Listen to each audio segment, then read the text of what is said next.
दीपावली का पर्व है। मैं पूरे देश की जनता को, विशेष तौर पर हरियाणा की जनता को बहुत बधाई और बहुत बहुत शुभकामना देता हूं। और साथ ये भी जानकारी आप सब लोगों के माध्यम से जनता को पहले से भी है, फिर भी बताना चाहता हूं कि इस 58 साल का जो कार्यकाल हरियाणा का बीता है, इसमें जो पिछले 10 साल के काम की चर्चा आज हरियाणा की जनता के हर ज़बान पर ये विषय है कि ये 10 साल का कार्यकाल उनको बिल्कुल किसी भी बाधा के रहित, ये बाधा रहित उनका जो जीवन चला है, इससे सब लोग प्रसन्न हैं।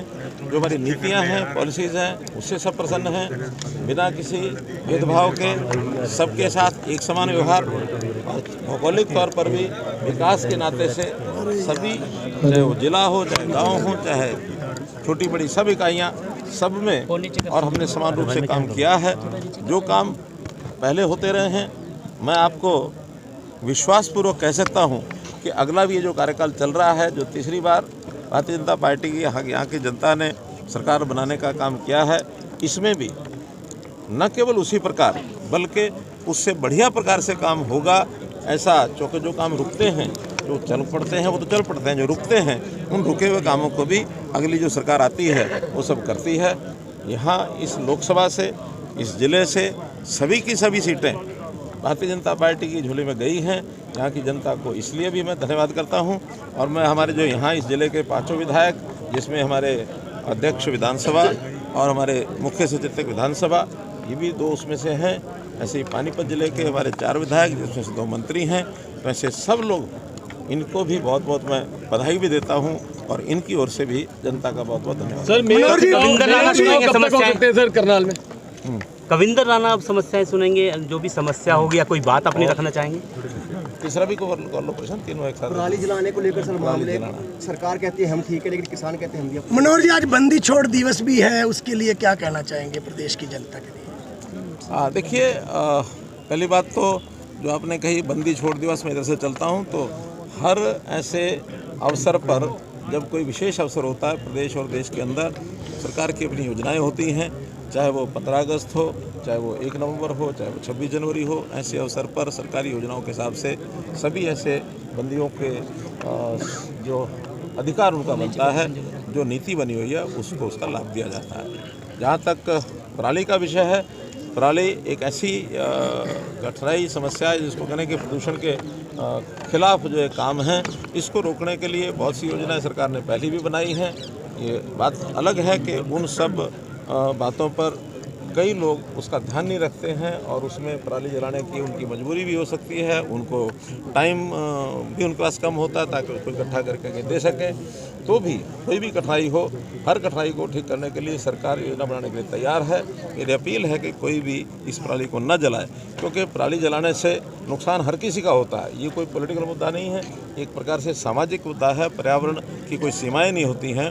जहाँ भी कोई इस प्रकार का दूषित वातावरण, केवल पराली ही नहीं तो ये धुआं जहाँ से भी उठता है, चाहे वाहनों से हो, चाहे कंस्ट्रक्शन के काम से दूर उड़ती हो, चाहे पराली जलाने से हो, अथवा इंडस्ट्रियल इस प्रकार का जो विषय है वेस्ट को जलाने से भी, तो ऐसे किसी भी प्रकार के प्रदूषण को रोकने के लिए हम सबको इकट्ठे काम करना चाहिए। सर, करनाल से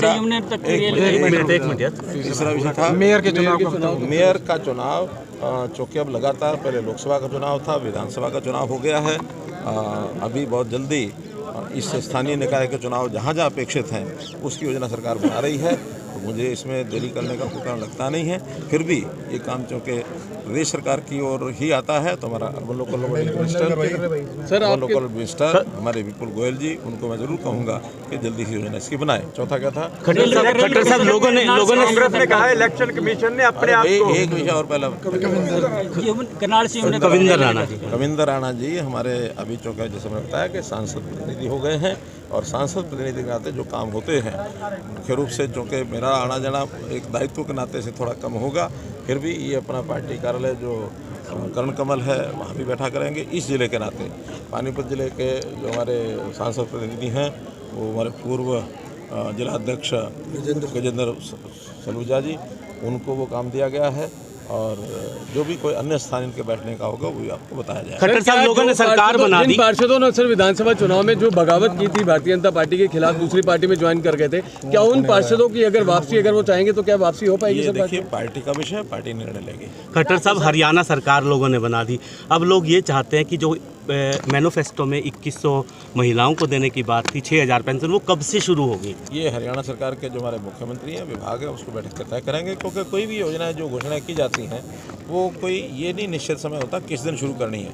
वो 5 साल का एक काम होता है, 5 साल के कार्यकाल में आखिरी बजट से जुड़ा विषय है, तो मिल बैठ के विचार करेंगे कब करना। इलेक्शन कमीशन को कांग्रेस कह रही है कि उन्होंने अपने आप को संतुष्ट करने के लिए ये स्टेटमेंट दे दी कि गड़बड़ नहीं हुई हरियाणा में। देखिए कांग्रेस पार्टी क्या कहती है क्या नहीं कहती है, लेकिन चुनाव आयोग एक संवैधानिक संस्था है और संवैधानिक संस्था जो बोलती है उसका अपना एक विश्वास करने का उसका एक आधार होता है। अगर उनको चुनाव आयोग के ऊपर इतना भरोसा नहीं है तो फिर काहे कि पॉलिटिकल पार्टी चलाते हैं। पॉलिटिकल पार्टियों का पहला एक ये उनकी कमिटमेंट होती है कि हम ऐसी संवैधानिक संस्थाएं जो चुनाव से जुड़ी हुई हैं, खास करके पॉलिटिकल चुनाव के नाते से, वो उनके ऊपर उनको भरोसा बढ़ना ही चाहिए। उनका भरोसा नहीं करते हैं तो ये बहुत खेदजनक बात है।